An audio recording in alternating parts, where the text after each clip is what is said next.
25वें अध्याय की। जब लिखने लगा हूँ बात, श्री प्रभु प्रेरणा प्राप्त कर कलम आ गई हाथ। नमस्कार दोस्तों, कार्तिक मास महात्म्य कथा का 25वां अध्याय शुरू करते हैं।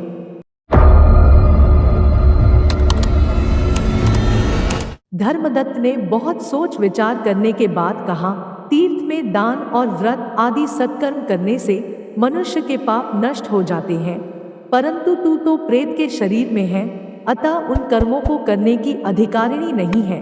इसलिए मैंने जन्म से लेकर अब तक जो कार्तिक का व्रत किया है, उसके पुण्य का आधा भाग मैं तुझे देता हूँ, तू उसी से सद्गति को प्राप्त हो जा। इस प्रकार कहकर धर्मदत्त ने द्वादशाक्षर मंत्र का श्रवण कराते हुए तुलसी मिश्रित जल से ज्यों ही उसका अभिषेक किया, त्यों ही वह प्रेत योनि से मुक्त हो प्रज्वलित अग्नि शिखा के समान तेजस्विनी एवं दिव्य रूप धारिणी देवी हो गई और सौंदर्य में लक्ष्मी जी की समानता करने लगी।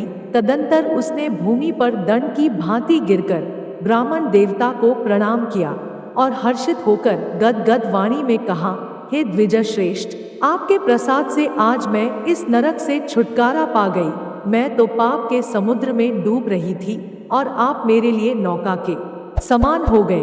वह इस प्रकार ब्राह्मण से कह रही थी कि आकाश से एक दिव्य विमान उतरता दिखाई दिया।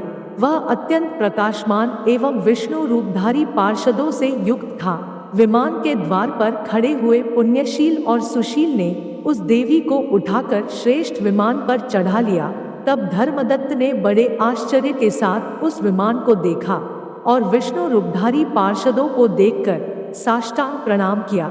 पुण्यशील और सुशील ने प्रणाम करने वाले ब्राह्मण को उठाया और उसकी सराहना करते हुए कहा, हे द्विजश्रेष्ठ, तुम्हें साधुवाद है, क्योंकि तुम सदैव भगवान विष्णु के भजन में तत्पर रहते हो, दीनों पर दया करते हो, सर्वज्ञ हो तथा भगवान विष्णु के व्रत का पालन करते हो। तुमने बचपन से लेकर अब तक जो कार्तिक व्रत का अनुष्ठान किया है, उसके आधे भाग का दान देने से तुम्हें 2 गुना पुण्य प्राप्त हुआ है और सैकड़ों जन्मों के पाप नष्ट हो गए हैं। अब यह वैकुंठ धाम में ले जाई जा रही है।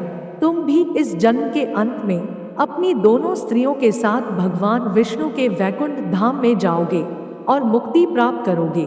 धर्मदत्त, जिन्होंने तुम्हारे समान भक्ति पूर्वक भगवान विष्णु की आराधना की है, वे धन्य और कृतकृत्य है।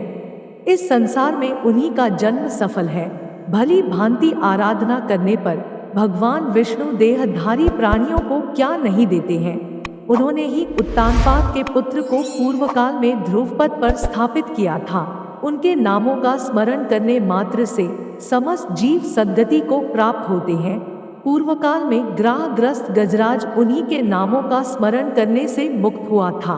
तुमने जन्म से लेकर जो भगवान विष्णु को संतुष्ट करने वाले कार्तिक व्रत का अनुष्ठान किया है, उससे बढ़कर न यज्ञ है, न दान और न ही तीर्थ है। विप्रवर, तुम धन्य हो, क्योंकि तुमने जगत गुरु भगवान विष्णु को प्रसन्न करने वाला कार्तिक व्रत किया है, जिसके आधे भाग के फल को पाकर यह स्त्री हमारे साथ भगवान लोक में जा रही है।